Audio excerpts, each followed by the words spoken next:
All right, we are gonna do suctioning and trach cares today. And this is my patient, John Doe. And we only have half of a head because the whole head was checked out. So, you know, bear with me. I had to ghetto rig some of this, as you can probably tell. And this does not translate to real life, but in this scenario, it works. All right, so John Doe here is vented. So we use these enclosed catheters that are sterile on our patients in our hospital. So this is what I'll be using today. And alrighty. So hi John, I'm Haley. I'm with the respiratory department and I'm gonna be taking care of your trach today. We're gonna clean it out and we're gonna suction you and make sure that you're feeling good and that your trach stays nice and clean. So I'm gonna go ahead and suction you. This is gonna feel a little bit uncomfortable, but just hang in there. All right, so I have this clamped down and I can see my tube moving. Obviously I would not have to stabilize his head in real life. Well, maybe, I don't know, but all right, and then we're gonna go ahead, pull this back out, holding on to the trach. Okay, great job. I'm gonna do it one more time.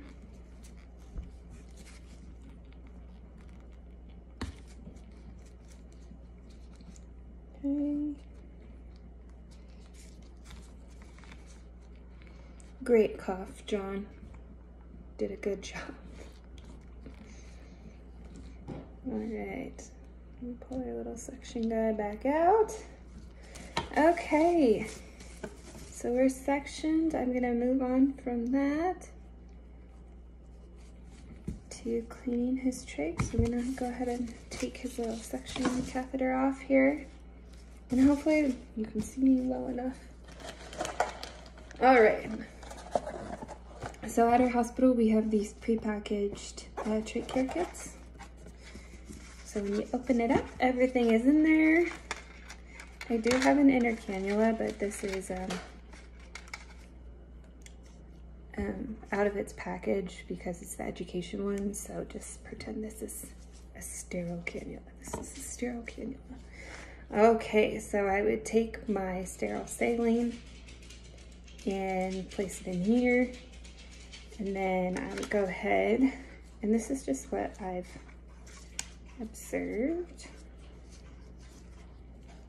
I saw a respiratory therapist do this and I thought it was a great idea. So, all right, so I'm gonna take this gauze and I'm gonna let it soak here. And I also have my peroxide. Okay. Oh, and his little gauze fell off while we were suctioning, but this is his dirty gauze, which I would remove and discard in the appropriate place. And then I would take my new gauze that's soaked in saline, sterile saline, and kind of come up and around in here to sort of soften up those dried, crusty parts a little bit before we get in there a little deeper. All right, put that away. Okay, I'm gonna take my Q-tips, place it there, and my sterile saline. We're gonna come, obviously this is a very strange angle, but you know, you get the gist. So up and around. And go under the collar here. And on a real patient, I would make sure that it's all the way under there. Okay, there's one. Get a new Q-tip, do my other side. Under the collar.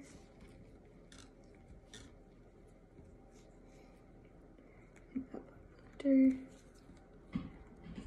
Really making sure that we don't have any leftover secretions, yucky stuff, so that John is gonna have a nice clean trach. All right, John, now I'm gonna change your inner cannula. That just clicks out of there. And throw that away. All right, this might be uncomfortable. Just hang in there for a second.